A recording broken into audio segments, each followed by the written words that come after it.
દેશના બંધારણના ઘડવૈયા ડોક્ટર બાબા સાહેબ આંબેડકરજીના 68મા મહાપરિનિર્વાણ દિન સુરતમાં ઉજવાયો હતો અને રિંગ રોડ ખાતે બાબા સાહેબની પ્રતિમાને પુષ્પાંજલિ અર્પણ કરાઈ હતી.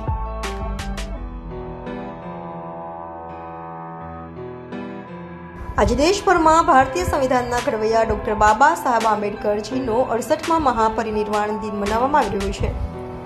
સુરત શહેરના રિંગ રોડ બાબા સાહેબ આંબેડકરજીની પ્રતિમાને પુષ્પાંજલિ કરી હતી. દર વર્ષે દેશમાં ભારતીય બંધારણના ઘડવૈયા ડોક્ટર ભીમરાવ રામજી આંબેડકરની પુણ્યતિથિ નિમિત્તે 6 ડિસેમ્બરને મહાપરિનિર્વાણ દિવસ તરીકે ઉજવવામાં આવે છે.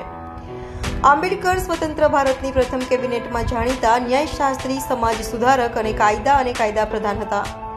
શોષિત, વંચિત, દલિત, પીડિત લોકો માટે જ નહીં, દેશના તમામ લોકોને સમતા, સ્વતંત્રતા, બંધુત્વતાનો અધિકાર આપ્યો છે. આજે દેશભરમાં તેમના મહાપરિનિર્વાણ દિવસે તેમને યાદ કરવામાં આવી રહ્યા છે. મહારાષ્ટ્રના મુંબઈના ચૈત્યભૂમિ પર લાખોની સંખ્યામાં લોકો તેમને મહાન વંદના આપી રહ્યા છે. एक स्टैंडिंग कमेटी मेंबर सूरत महानगरपालिका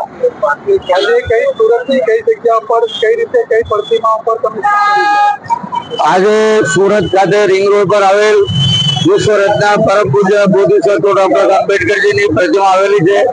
એમના 68મા મહાપરિનિર્વાણ દિને સુરતની હજારો જનતા અહીંયા આવીને એમને અભિવાદન કરે છે, એમને પ્રતિમાને પુષ્પાર્પણ કરે છે.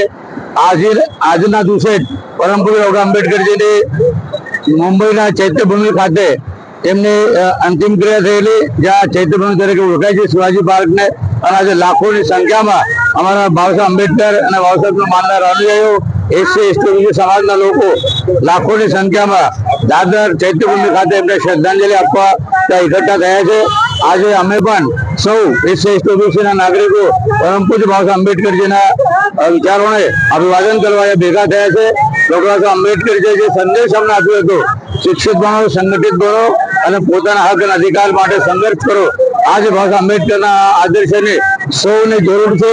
સૌએ બાબા આંબેડકરજીએ સૌએ ભારતીય સંવિધાનમાં મૌલિક અધિકારો આપ્યા છે. આજે આ મૌલિક અધિકારોનો કશે ને કશે હનન થઈ રહ્યું છે.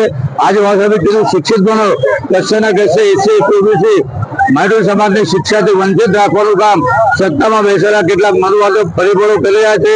અમારા આર્થિક સમસ્યાઓ એમ ઊભી છે, અમારા નોકરીના પ્રશ્ન છે. બાબા આંબેડકરે જે તમામ વાતો કરી હતી એ તમામ વાતોને આજે કશે ના કશે સત્તામાં બેસેલા લોકો હાનિ પહોંચાડી રહ્યા છે.